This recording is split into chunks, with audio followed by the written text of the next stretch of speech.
परम शांति बापूजी आज हमारा क्वेश्चन ये है कि गंगा में स्नान करने से पाप से मुक्ति मिलती है। आप इसको थोड़ा एक्सप्लेन करिए, क्योंकि कलयुग के अंदर यही मानते हैं कि पाप करो और गंगा में स्नान करो ताकि हमारे पाप धुल जाए। आप बताइए इसका रहस्य क्या है। देखो, माँ गंगा माना देवी गंगा। देवी गंगा को स्वर्ग से धरती पर उतारा गया। ये तो सब जानते हैं, इसमें ज्यादा मैं टाइम वेस्ट नहीं करूंगा, क्योंकि देवी गंगा की उत्पत्ति कहाँ से हुई, भगवान विष्णु के अंगूठे से निकली, फिर स्वर्ग लोक में कैसे लाई, पुराण में सब लिखा हुआ है। हाँ, सब लिखा हुआ है। तो जब वो स्वर्ग में जो बहती हुई गंगा थी, तो स्वर्ग में तो देवी देवता रहते हैं ना, तो ये भी देवी थी ना, गंगा देवी। तो इनको कपिल मुनि ने श्रापित जो किया था, वो जला के भस्म कर दिया था सागर के 60,000 पुत्रों को। तो उनको पुनर्जीवित करने के लिए धरती पर उसके जो तपस्या करके महादेव के जटाओं में उतार के करा। तो जो गंगा बहती थी, हम पहले बात करें गंगा जो बहती थी स्वर्ग में, तो स्वर्ग में तो ये स्थूल जल नहीं होता ना, जैसा गंगा का स्थूल जल है ना, ऐसी तो गंगा नहीं थी ना वो।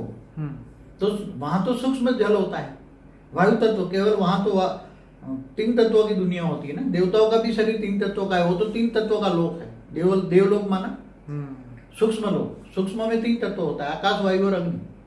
तो वायु तत्व में भी जल होता है ना, जैसे आप पानी को उबालते हो तो भाप बन जाती है ना, तो ऐसी भाप की वो तरह, मतलब वायु तत्व में वो देवी गंगा वहां बह रही थी ना, देवताओं का उद्धार करने के लिए आई थी ना।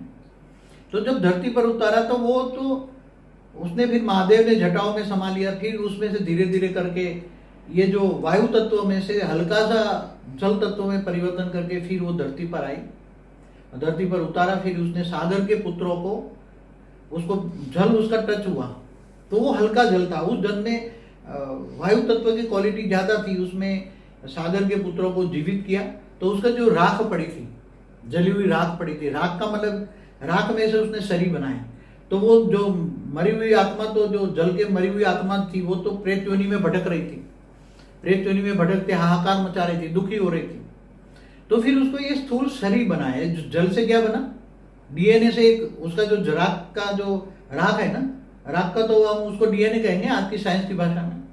तो एक डीएनए से वो जल तत्व टच होने से वो जल, वो स्वर्ग का जल, गंगा देवी का जल, गंगा माँ का जल का स्पर्श होने से उसका शरीर बन गया। उसके शरीर के अंदर फिर वो आत्माएं, जो 60,000 जो आत्माएं भटक रही थी प्रेत योनि में, उन्होंने प्रवेश करके फिर वो जिंदा हो गए। समझ में आया? तो उसकी आत्माओं को पावर नहीं मिला, उसका शरीर बनाया। समझ में आया?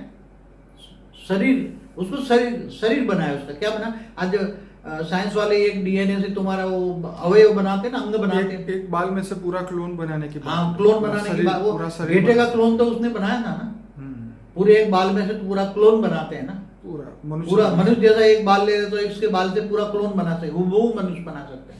वो तो उसका प्रूफ गेटे का तो क्या बोलते, शिप। हाँ, शिप का तो बनाया था ना उसने। हाँ, शिप तो पैदा ही किया था उसने काफी साल पहले। तो ये एक गंगा जल, मगर वो गंगा आज बहुत पुरानी हिस्ट्री हो गई, और वो गंगा धीरे धीरे स्थूल तत्वों में, स्थूल जल में परिवर्तन हो गई, और धीरे धीरे वो जल में वो शक्ति नहीं रही जो आज मानते हैं। हमने तो बोला कि ये अभी जो हमारे ब्रह्मांड की, जो ब्रह्मा विष्णु शिव शंकर की जो ब्रह्मांड की जो हिस्ट्री, ज्योग्राफी में जो लिखा हुआ है, वो सब हिस्ट्री हो गई। क्या हो गई? पुराण माना हिस्ट्री हो गई। गंगा के स्थूल गंगा में नहाने से अब कोई फायदा नहीं। अभी तो फिर उसी टाइम पर भी उसकी आत्मा को तो पावर नहीं मिली थी ना। सागर के जो 100 पुत्र थे, 60,000 पुत्र थे, वो तो उसको शरीर बना के दिया था। समझ में आया? ठीक है। उसकी आत्मा फिर उसमें प्रवेश कर गई, भूत प्रेत योनि में थी, तो उनको उसकी आत्मा को पावर नहीं मिला। ठीक है। अभी भी जो स्नान करने जाते हैं तो पावर आत्मा में पावर चाहिए ना, आत्मा तमो प्रधान बनने गई है ना, तो आत्मा को पावर चाहिए। तो आत्मा को पावर कहाँ से मिलेगी? क्या स्थूल तत्वों से आत्मा को पावर मिलेगी? पाप कहाँ रिकॉर्ड हुआ है? पाप तो आत्मा में रिकॉर्ड हुआ है, क्या स्थूल शरीर में रिकॉर्ड हुआ है?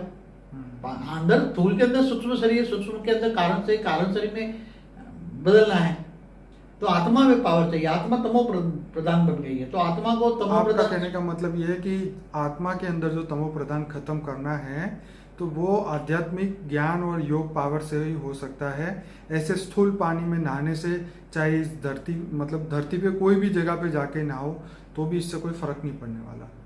देखो, पावर चाहिए आत्मा में। तुम कौन हो, स्वयं को पहचानो। तुम स्वयं आत्मा हो, ठीक है। तो आत्मा में तुम तमो प्रधान बन गए। आत्मा में पाप का रिकॉर्ड पड़ा है। ठीक क्या कि गंगा के जल से क्या आत्मा में वो पाप का रिकॉर्ड खत्म होगा? नहीं होगा। पॉसिबल ही नहीं है। आत्मा में पावर चाहिए तो तुम जहां जो पावर हाउस है, परम लाइट हाउस है, पावर हाउस है, उससे कनेक्शन योग करो। कनेक्शन, योग माना कनेक्शन, याद करो उसको। तो कहां से पावर मिलेगी? ऑलमाइटी अथॉरिटी से पावर मिलेगी। तो तुम ऑलमाइटी अथॉरिटी को जानो, मानो, और ऊंचते ऊंच परम धाम में आत्मस्वरूप। पहले तो अपने आप को जानो कि मैं स्वयं को पहचानो कि मैं स्वयं एक आत्मा हूं। आत्मस्वरूप बनो। आत्मा कहाँ रहती है वो सब मैंने वीडियो बनाया, आत्मस्वरूप बनने की विधि भी बताया। और ऑलमाइटी अथॉरिटी को तुम जानो। गीता में कहा है कि मैं जब तब ध्यान योग से नहीं मिलता, मैं ज्ञान से मिलता हूँ, और मुझे ज्ञानी तो आत्मा विशेष प्रिय है। तो ज्ञान सागर में डूबो, ज्ञान गंगा में डूबो। ज्ञान गंगा भी नहीं, अब ज्ञान सागर में डूबो, और ज्ञान सागर में डुबकी लगाओ। बेहद का ज्ञान, बेहद के विश्व, गैलेक्सी कैसे बनी, यूनिवर्स कैसे बना, मल्टीवर्स कैसे बना, उनका एक ब्रह्मांड, अनंत कोटि ब्रह्मांड, तो ये सब मल्टीवर्स कैसे बना, ये सब हमारी वीडियो है, देखो, जानो। और हुई द ऑलमाइटी अथॉरिटी, वो भी जानो, हमारी वीडियो है। मतलब ये है कि स्थूल गंगा नहीं, पर ज्ञान गंगा से आत्मज्ञान होगा। ज्ञान गंगा भी नहीं, अब तो ज्ञान सागर में डूबो। क्या? ओके। ज्ञान सागर में डूबो, और बार बार विचार सागर मंथन करो, और ज्ञान सागर में विचार सागर मंथन करो, और हद की दुनिया से बेहद की सोच करो। बिल्कुल। सोच बढ़ाओ, बेहद की सोच करो, तो बेहद का ज्ञान चाहिए। बेहद का विश्व कितना बड़ा है, और उसको सोचो किसने बनाया, क्यों बनाया। वो है तो ऑलमाइटी अथॉरिटी से डायरेक्ट पावर लो। ऊंचते ऊंच परम धाम में आत्मस्वरूप बनकर पावर लो, तो तुम्हारे कारण शरीर, सूक्ष्म शरीर, थूल शरीर चार्ज हो जाएगा, और तुम्हारी कर्मातीत अवस्था हो जाएगी। कर्मातीत अवस्था हो जाएगी तो तुम ये शरीर छोड़ के तुम ऊंचते ऊंच, अंत में ऊंचते ऊंच परम धाम में चले जाओगे। ये ज्ञान गीता में भी कहा है, तो आत्मस्वरूप बनकर मुझ परमात्मा को याद कर, मैं तेरे सब पापों का विनाश कर दूंगा, और अंत में तुम्हें परम धाम ले जाऊंगा। तो बापूजी, बहुत अच्छा रहस्य आपने समझाया। आज मनुष्य जो है सिर्फ गंगा में स्नान करके अपना पाप धोने का सोच रहा है, लेकिन ये पॉसिबल नहीं है। पॉल्यूशन भी बहुत बढ़ रहा है गंगा के अंदर। पीने देखो, जो बहुत हाई क्वालिटी ज्ञानी तो आत्मा होगी ना, वो सोचेगी। जी जी जी। ये साधारण आत्माओं का काम नहीं है। नहीं, ये तो जब बापूजी के आपके जब अनस्पोकन ट्रूथ के जब वो 125 वीडियो अगर कोई भी आत्मा सुनेगी, तो ये तो उसको पता चल ही जाएगा कि ये ज्ञान कौन से लेवल तक का है। तो मैं सभी हमारे व्यूअर को एक रिक्वेस्ट करूंगा, हमारा अनस्पोकन ट्रूथ बाय बापूजी का प्लेलिस्ट, जो कि हमारे डिस्क्रिप्शन बॉक्स में भी है, और इस वीडियो के चैनल में भी हमने दिया हुआ है उसका लिंक। तो आप इसको जरूर से क्लिक करके 125 वीडियो जरूर सुनिए, लोगों तक शेयर करें, लोगों तक सत्य ज्ञान पहुंचाइए, क्योंकि भक्ति मार्ग अब बहुत हो चुका है, अब ज्ञान मार्ग में आगे बढ़ने की जरूरत है। जब तक आप केवल ज्ञान नहीं, बेहद का परम ज्ञान। जी, जब तक आत्मज्ञान नहीं होगा तब तक मनुष्य जीवन मृत्यु के चक्र में जरूर से ही बाहर नहीं निकल पाएगा। तो बापूजी, आपका बहुत बहुत धन्यवाद। परम शांति।